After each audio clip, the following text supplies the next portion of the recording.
গত 2014 সাল থেকে যে পার্সেল সার্ভিসের দায়িত্বরত ছিলাম। বর্তমানে আমি প্রতিষ্ঠান থেকে অব্যাহতি নিই। কিছু অনিয়মের কারণে, কিছু সমস্যার কারণে আমি ওখান থেকে অব্যাহতি নিই। আসলে আমি যখন এই যে পার্সেল সার্ভিসটা শুরু করি, ব্যবস্থাপনা পরিচালক সাহেবের সাথে যখন কাজ শুরু করি, তখন আমরা সারা দেশে অফিস নিছি, লোকজন বসাইছি, চতুর্দিক থেকে বিভিন্নভাবে অভিজ্ঞ লোক দিয়ে আমি প্রতিষ্ঠানটা শুরু করি। পর্যায়ক্রমে মালিকের কিছু বিভিন্ন রকম অনিয়ম, অনৈতিক কিছু কাজকাম দেখে আমি পরবর্তী ওখান থেকে সরে দাঁড়াইতে বাধ্য হয়েছি। এখানে কর্মীদের, আমরা কর্মী নিয়োগের সময় আমরা সবার থেকে ব্ল্যাঙ্ক চেক, 2টা করে ব্ল্যাঙ্ক চেক, ব্যাংকের ব্ল্যাঙ্ক চেক নিচ্ছি এবং 3টা করে 300 টাকার নন জুডিশিয়াল স্টাম্প আমরা গ্রহণ করছি। এগুলো সব কিছু মালিক ওনার কাস্টডিতে রাখি পরবর্তী প্রত্যেকটা কর্মী যখন চাকরি থেকে অব্যাহতি দিচ্ছে, কর্মীদেরকে এই কাগজপত্রগুলো ফেরত না দিয়ে বিভিন্নভাবে কর্মীদেরকে হয়রানি করা হয়েছে।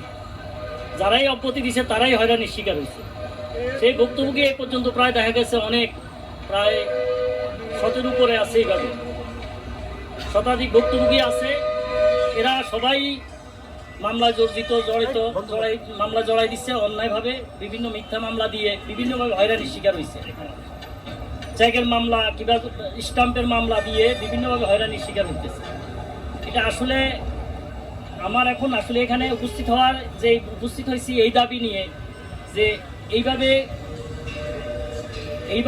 যারাই প্রতিষ্ঠানে আসছে সবাইকে এইভাবে মিথ্যা মামলা দিয়ে হয়রানি করতেছে এবং হয়রানির শিকার হয়েছে। এই মিথ্যা মামলা যারা অব্যাহতিপ্রাপ্তদের কাগজপত্রগুলা প্রতিষ্ঠান যেন অবশ্যই ফেরত দিয়ে দেয় এবং চেক স্টাম্পগুলো যেগুলো তার রক্ষিত আছে এগুলা ফেরত দিতে আমি দাবি জানাচ্ছি এবং এই মিথ্যা মামলাগুলো প্রত্যাহারের দাবি জানাচ্ছি। এবং যাদের স্টাম্প সংরক্ষিত রাখছে সব স্টাফদের স্টাম্প যেন ফেরত দিয়ে দেয় এবং চেক যেন ফেরত দিয়ে দেয়।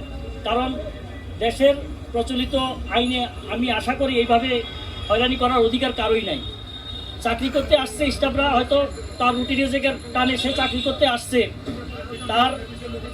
তার রেজেকের টানে সে চাকরি করতে আসছে, কিন্তু চাকরি করতে আসি এখানে যে হয়রানির শিকার হচ্ছে সে বিভিন্নভাবে। এরপরে আমি যখন ওই প্রতিষ্ঠান থেকে তার অনেক রকম সমস্যার কারণে আমি চলে যাচ্ছি, আমি প্রতিষ্ঠান থেকে চাকরি ছাড়ি চলে গেছি। আমাকে বিভিন্নভাবে হুমকি ধমকি আমার কাছে বিভিন্নভাবে আসতেছে যে আমাকে দুনিয়া থেকে সরাই দিবে, আমাকে ফালাই দিবে, আমার বিরুদ্ধে মামলা করবে এইভাবে, এবং আমাকে বিভিন্নভাবে হয়রানি করার জন্য বিভিন্নভাবে পায়তারা করতেছে। তার ব্যক্তিগত কিছু ক্যাডার আছে, তাদেরকে দিয়ে আমাদেরকে এইভাবে হয়রানি শিকার করতেছে, হয়রানি করার চিন্তা করতেছে। তা আমি নিজে শঙ্কিত যে কোন সময় আমার কি হয়ে যায়, আমি নিজেও আসলে শঙ্কিত অবস্থায় আছি। আমাকে তো ওই মামলা অন্যায়ভাবে আমাকে মামলা জড়াই রাখছে, আমি নিজেও মামলায় জড়াই রাখছে এবং যেই মামলা জড়াইছে আমাকে মালিক নিজেও আছে। ওইটার 60 জন কর্মী ওই মামলা থেকে কর্মী হিসাবে অব্যাহতি নিচ্ছে পারছে, তাদেরকে ছাড় দিচ্ছে। কিন্তু আমিও তো একজন কর্মী ছিলাম ওনার, কিন্তু অথচ আমাকে কোনোভাবে ছাড় দিচ্ছে না এবং আমি ওই মামলা থেকে, আমার এই মিথ্যা মামলা থেকে অন্যায়ভাবে আমাকে যে জড়াই রাখছে, আমি এটা থেকে অব্যাহতি চাচ্ছি। এবং সকল কর্মীদেরকে, যাদেরকে মিথ্যা মামলা জড়াই রাখছে, সকল কর্মীদের মামলা প্রত্যাহারের জন্য আমি দাবি জানাচ্ছি।